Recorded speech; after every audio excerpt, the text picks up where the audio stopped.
Hey everyone, it's Lexi. So in today's video I'll be doing my holiday bookish gift guide. So the holiday season is upon us, and if you have a kind of book nerd or bookworm in your life and you're not really sure what to get them, I've kind of broken down some of the new releases of this year that I think would be really good gifts. So I kind of done like categories specific for different people who like certain genres or kind of like TV shows and all of that.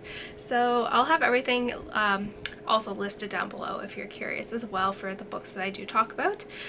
So yeah, without further ado, let's get started. So if you have someone in your life that is very much interested in kind of period TV shows like The Crown or Downton Abbey, I have a few things here that would be really good gifts. So the first one is if they really like The Crown, and this is the companion book that goes along with the series, but it dwells more into like the history and the politics. It gives more background into some of the stuff, and it's broken down by each episode of the season. So this one is for season 1, and it covers years 1947 to 1955, and they also have a volume 2 that just came out recently. But basically this like goes into each episode, kind of touches more on the things that may not have been discussed but were also happening kind of around this time as well. But if they really enjoyed The Crown, this one was really good. It was really well written, and it does a really good job of kind of expanding on each episode, which I really enjoyed. And I love The Crown. I watched it during my master's, and I got my parents hooked on it as well. And my dad actually read this one as well, and he really enjoyed it. And then if they also like Downton Abbey, there is also a film companion that came out with the movie. I do not own this one. This one is actually on one of my wish lists, but it kind of goes, from what I gathered and from like the preview you can see on Amazon, it goes more into kind of the set design, the characters, like the fashion, and like everything that went into making this movie, kind of highlighting certain details, plot points, and all of that. So I also got my parents hooked on Downton Abbey. That was another show that I watched during my master's as well, and we went and saw the movie together. So I would really love to have kind of the film companion as well, and I think this is also a good gift if they also really love Downton Abbey, because it just helps expand upon the world. And then kind of moving on to just historical fiction in general, this was a new release that came out earlier this year that I think a lot of people will really enjoy, and it is The Huntress by Kate Quinn. I do have an in-depth kind of non-spoilery review of this book, but essentially it follows a World War II kind of multiple point of view storyline. So it follows this person who is known as a huntress, and she was a notorious Nazi who was known for kind of murdering children and just other atrocities. But at the end of the war, during the chaos of when they're trying to round up all of the kind of high-ranking Nazi officials, she escaped, and a couple of people have made it their mission to kind of find her. So we have Ian, who is a journalist who's trying to track her down, and he joins forces with Nina, who is a former Russian fighter pilot, and their stories kind of take off from there.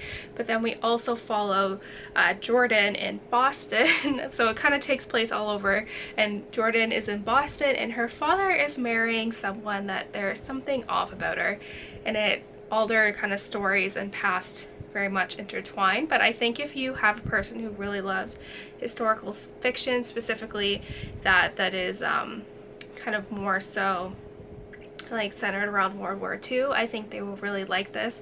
It's just a really amazing book, and I think this would make another great gift.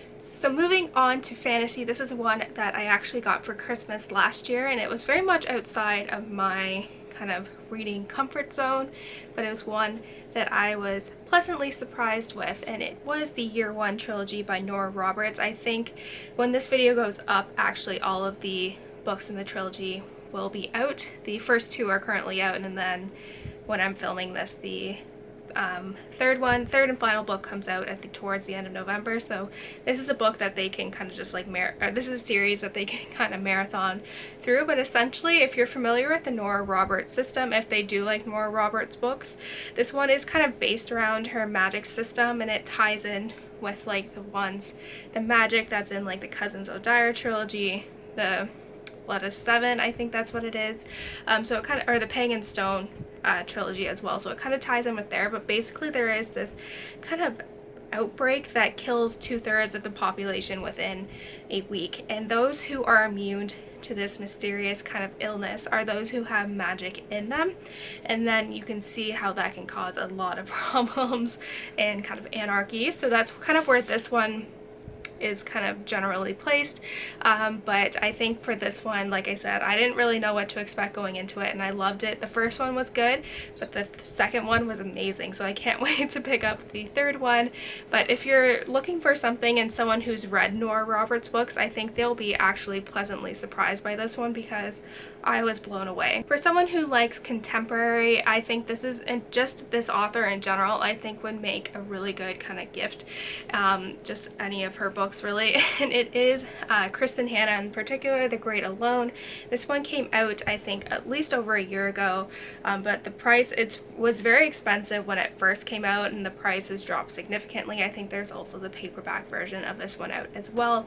So if they had their eyes on this but they weren't willing to kind of spend a little bit more money on this, I think this would make a good gift. Especially this one, it takes place in the Alaskan wilderness, so it follows this girl whose family is very much dysfunctional in the 1970s. Her dad came back from the Vietnam War, completely just a different person, and so her parents decide that they're going to start their life over and move to Alaska. So when they're there, kind of all these other things kind of spiral out of control.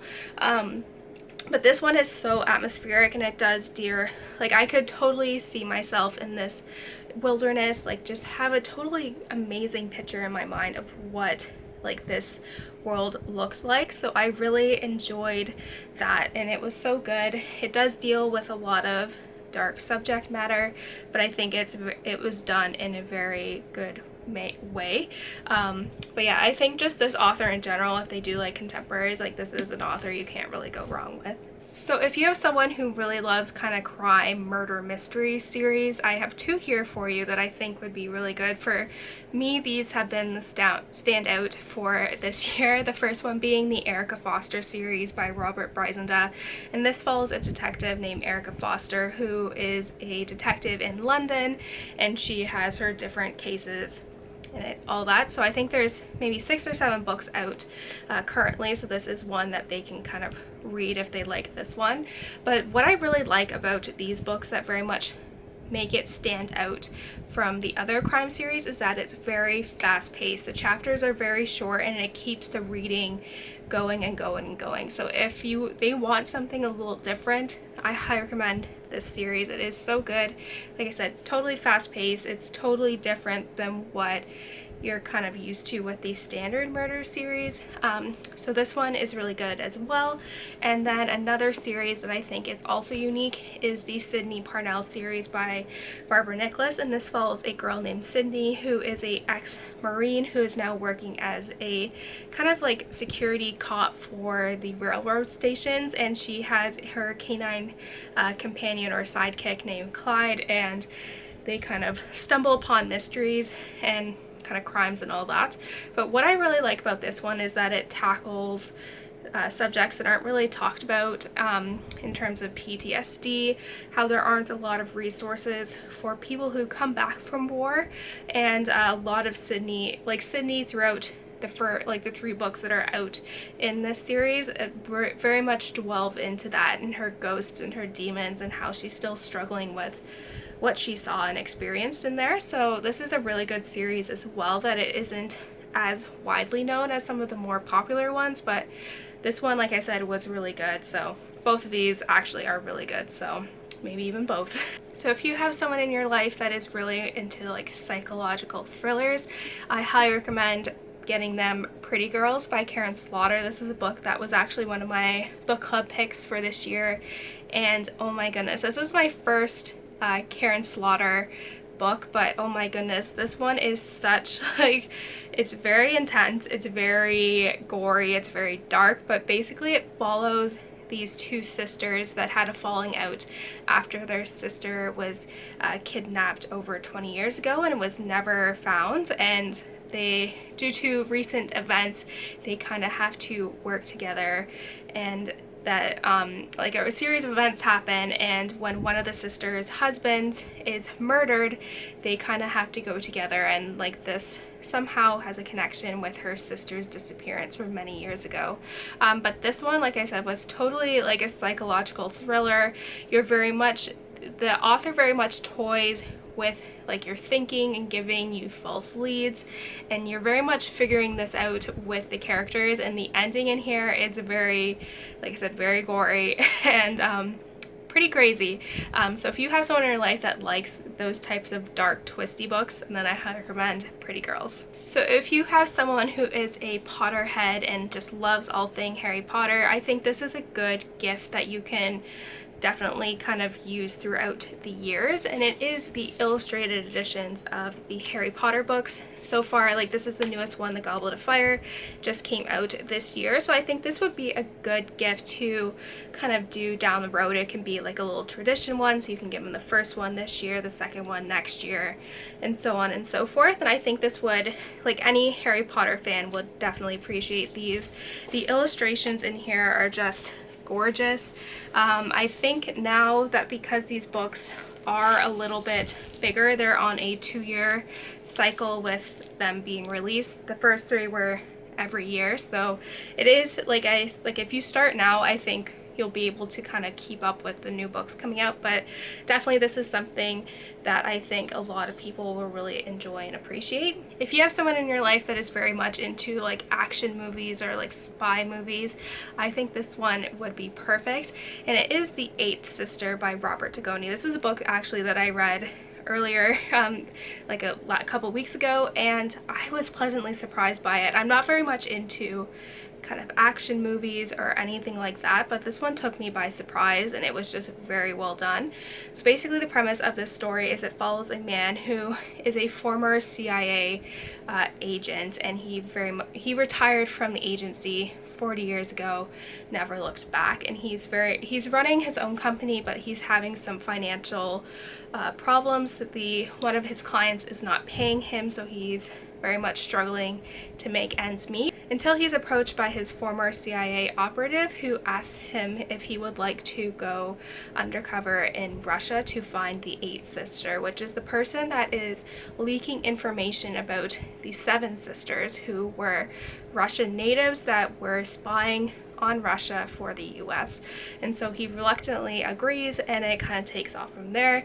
This one was incredibly fast-paced, and I loved it. Like I said, I was so pleasantly surprised, because this isn't a genre that I kind of gravitate towards, but it was just, like I said, really well done. It was a very good game of cat and mouse, and kind of you get like the main CIA agent's perspective when all this action's going on, and then it cuts over to someone else. It was really well done. So if you have someone that really likes those type of movies, I think this would be a good book that would complement their like interests. So like I said, this one was really good. And lastly, this is one that I think if you are looking for a more kind of wintry, atmospheric book that they can read when it's snowing outside, I would recommend The Bear and the Nightingale Trilogy by Catherine Arden. The last book came out earlier this year, and basically this is based on Russian folklore, and it follows, I think it takes place in medieval Russia is basically the timeline, and I think this one's just kind of best to go into like not knowing too much, but it's just very atmospheric. It's a perfect book to read like when it's cold outside, and the way this author describes the Russian like winters is totally atmospheric. It's very much, this is a very dark fairy tale that has a lot of the kind of Russian kind kind of folklore creatures in here and just like the spirits of the house, and kind of ties into that. So this one is a little bit of a slow burn in the beginning because it builds on a lot of background, but once you kind of get through the halfway point, that's where it really kicks off. So if you have someone that really likes atmospheric reads that they can totally just immerse themselves into, I highly recommend this trilogy. That's it, guys. Thank you guys so much for watching. I hope you guys enjoyed this video, and let me know in the comments below what books are on your wish list this holiday season and all of that fun stuff. So yeah, thank you guys so much for watching. Don't forget to give this video a thumbs up, and I will see you guys next time. Bye, guys.